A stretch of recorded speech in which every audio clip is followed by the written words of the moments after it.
अभी पिछले कुछ अरसे में महफ़िल नात में ख़ास तौर पे ये सूरत देखने में आई है, हम सोशल मीडिया पे देखते हैं और वैसे भी कि नात ख़ान लड़ रहे हैं ना आपस में स्टेज के ऊपर। नात ख़ान नकीब महफ़िल से लड़ रहा है, नकीब महफ़िल की आलिम दीन से लड़ाई हो रही है।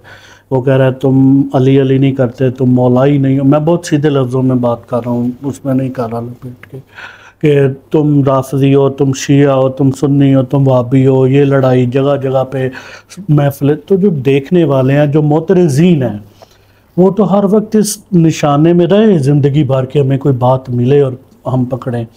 जब ऐसी चीज़ें देखने में आ रही हैं तो फिर इंजीनियर मिर्ज़ा जैसे लोग बात करते हैं आके कि ये देखो क्या हो रहा है, उस पर अलग एतराज़ होता है कि वो बोलता है।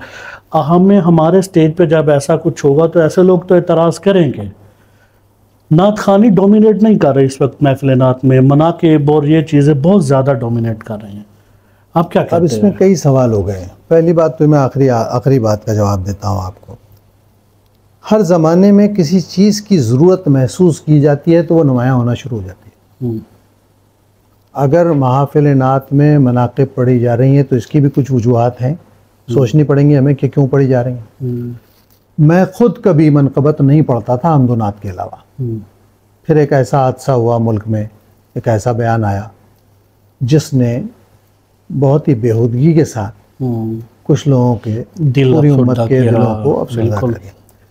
जब आप तकाबुल पर आ जाते हैं चीज़ों के, जिसको हमें हमेशा मना किया गया है, कफ़ लिसान था हमारे यहाँ, हमको सब पता है किसने क्या किया, तारीख़ इस्लाम सब पढ़ते हैं, लेकिन क्या हम उन लोगों से हिसाब लेने या पूछने के अहल हैं?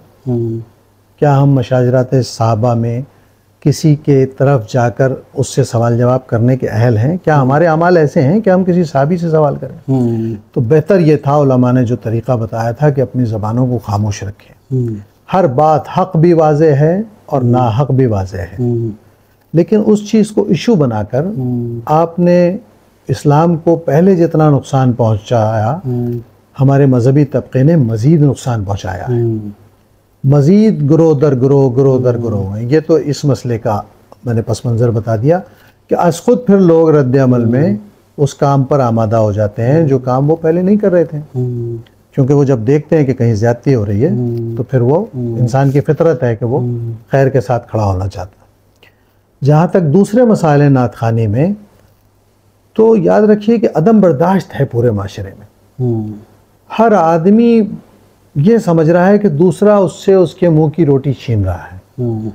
ये मजहबी तबका अगर कर रहा हो तो कितना बड़ा सवाल है कि अल्लाह की तक़सीम पर, अल्लाह के निज़ाम पर शक का सबसे बड़ा इजहार तो हम कर रहे हैं। अगर 5 शेर मैंने कम पढ़ लिए और मेरे जहन में यह है कि इससे शायद मुझे कोई नुकसान हो गया या किसी अनाउंसर ने या XYZ ने, इसका मतलब है कि आपका यकीन अल्लाह पर नहीं है, आपका यकीन अपनी प्लानिंग पर है। मेरा ख्याल है इस बारे में सोचना चाहिए हमदर्दी से। और मोतरज़ीन तो एतराज़ करते ही थे, इससे पहले इन बातों पे नहीं करते थे, किसी और बात पे करते थे, लेकिन जो अपने हैं वो बेजार हो गए हैं। एतराज़ तो दूर की बात है। याद रखिए कि बहुत बड़ा नुकसान है। हम दावत का काम कर रहे हैं और लोग अगर दावत दीन देने वालों से बेजार हो जाएं तो दावत कहाँ खड़ी हो जाएगी। तो हम में से उलमा को ख़ास तौर पे अपने लबो लहजे को शाइस्ता रखना चाहिए। इल्मी इख्तिलाफ बहुत आसानी से और सहूलत से किया जा सकता है। उलमा को ये सोचना चाहिए कि वो तरबियत कर रहे हैं, उनका एक एक लफ्ज़ उनके पीछे आने वाले उलमा, उनके फॉलोअर्स, उनके लिए सिंबल बन जाता है। वो जवाज़ बना लेते हैं इस बात को, फला भी तो ऐसे ही करता था, और फिर उसकी मिसालें और ऊपर से लेके आते हैं, बिल्कुल सहाबा के बार से भी लेके आते हैं। तो क्या बाकी काम भी सहाबा जैसे करते हो? तो अपने अपने रवैयों पर नज़र करनी चाहिए और खौफज़दा रहना चाहिए कि दीन की दावत का काम हमारी जिम्मेदारियों में है। इसको आप ख़राब भी कर रहे हैं, आलूदा भी कर रहे हैं, और जो मुसलमान हैं वो भी बेचारे बेजार हो गए हैं। बाहर से आने वाला तो यहाँ तो नहीं आ रहा कोई।